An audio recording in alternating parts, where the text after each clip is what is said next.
So மொமெண்ட்ஸோட formula என்னன்னா, மொமெண்ட்ஸோட general formula பார்த்தீங்கன்னா, இங்க ஸ்க்ரீன்ல காட்டுறேன் பார்த்தீங்களா? அதான் மொமெண்ட்ஸோட ஜெனரல் ஃபார்முலா. அப்ப அதுலேருந்து நம்ம அடுத்தடுத்து என்ன கண்டுபிடிக்கிறோம் அப்படிங்கிறத பார்த்துக்கங்க. அப்போ ப்ராபபிலிட்டி ஆஃப் வேல்யூஸ் எப்படி ஆகுது? அதனுடைய கான்செப்ட் படி என்ன நடக்குது? அப்படிங்கிற ஒரு ஐடியா வச்சுக்கோங்க. அப்ப அதுலேருந்து என்ன நடக்குதுன்னு கொஞ்சம் பார்த்துக்கோங்க. That is very important points. சரிங்களாம்மா? Okay sir. என்ன ஃபார்முலா குடுத்துருக்காங்கன்னு தெரியுதுங்களா? ஸ்க்ரீன் தெரியுதுங்களா? தெரியுதுங்க சார். ஓகே. அப்ப அதுலேருந்து அடுத்தடுத்த கொஸ்டின்ஸ், அடுத்தடுத்த வேல்யூஸ் என்ன வரும் அப்படிங்கிற ஒரு ஐடியா தான் அது.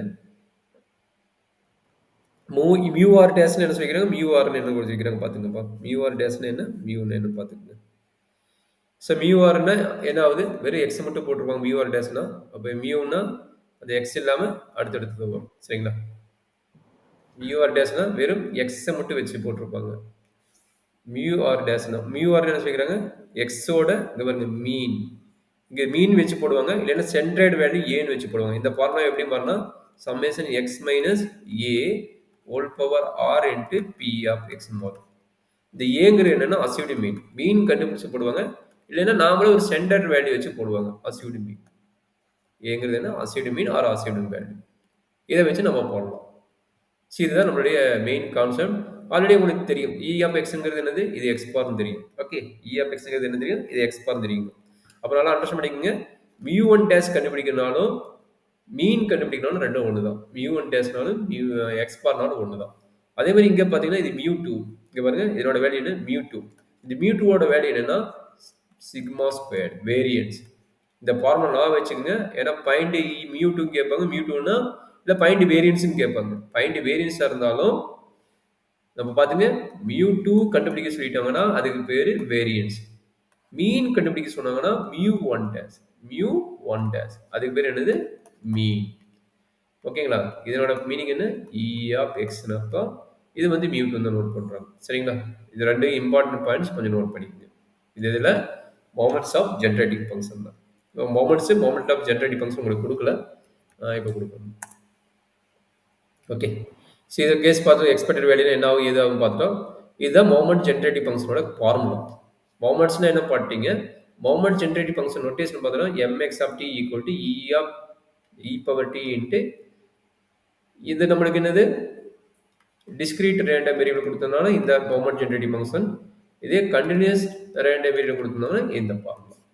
ஸோ ஆல்ரெடி மொமெண்ட்ஸ்னா என்ன ஃபார்முலா கொடுத்துக்கிறேன்.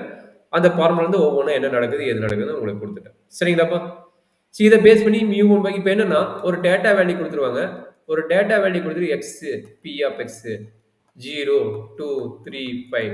இதனோட ப்ராபபிலிட்டி 1/10 2/10 5/10 1/10 இப்படி கொடுத்துருவாங்க. இப்படி கொடுத்த முன்னாடி என்ன கேட்கலாம்? 1 3 8 9 இன்னொரு வேணும் வச்சுக்கோங்க 6 1/10. ஓகே 10 ஆயிடுச்சு. இப்போ என்ன கேட்குறாங்கன்னா இதுலேருந்து நமக்கு நிறைய கொஸ்டின் கேட்பாங்க. Find mu one dash, mu two dash, mu three, mu two, இந்த மாதிரி எப்படி வேணா கொஸ்டின் கேட்பாங்க. எப்படி வேணா கொஸ்டின் கேட்பாங்க. மீனிங் என்னன்னா நம்ம ஆல்ரெடி மியூ ஒன் டேஷோட ஃபார்முலா தெரியும். மியூ ஒன் டேஷோட ஃபார்முலா என்னது? இ ஆஃப் எக்ஸோட ஃபார்முலா. அப்போ இ ஆஃப் எக்ஸோட ஃபார்முலா என்னது? Summation x into probability of x. Mu two dash formula என்னது? மியூ டூ டேஷ் வந்து இ ஆஃப் எக்ஸ் ஸ்கொயரோட ஃபார்முலா. அப்படின்னா மீனிங் என்னது? Summation x square into probability of x. அப்போ இந்த மாதிரி டேட்டா கொடுத்துட்டு ஃபைண்ட் மொமெண்ட்ஸ்னு கேட்டாங்கன்னா இந்த டேட்டா வேல்யூஸ் அப்ளை பண்ணிட்டு ஜஸ்ட் நீங்கள் கால்குலேஷன் போட்டால் போதும். சரிங்களா? இது தனி ப்ராப்ளம் தேவையில்லை. ஆல்ரெடி மீன் வேரியன்ஸ் கண்டுபிடிக்கிறது வந்து மாடலோ 3 அண்ட் மாடலோ 5 போட்டு காட்டிக்கிறேன். அது ஜஸ்ட் நீங்கள் மல்டிப்ளை பண்ணிட்டு கம்ப்ளீட் பண்ணா போதும். சரிங்களா? இப்போ மியூ டூ டேஷ் என்ன சொன்னேன்? வேரியன்ஸ் சொன்னேன். அப்போ மியூ டூ டேஷ் ஃபார்முலா என்னது? Mu two dash formula either E of X minus X power whole square எழுதலாம். ஆர் சிம்பிளா எப்படி பண்ணலாம்? E of X square minus E of X the whole square போடலாம். நீ ரெண்டுல எந்த ஃபார்முலா போட்டு போட்டாலும் கரெக்டாக தான். அதே மாதிரி மியூ டூ கேட்குறாங்கன்னா என்னது? மியூ டூ போட்டா. மியூ த்ரீ கேட்குறாங்க என்னது? என்னோட ஃபார்முலால ஓல்ட் கியூப். இதே ஃபார்முலா ஓல்ட் கியூப். அப்போ என்னது?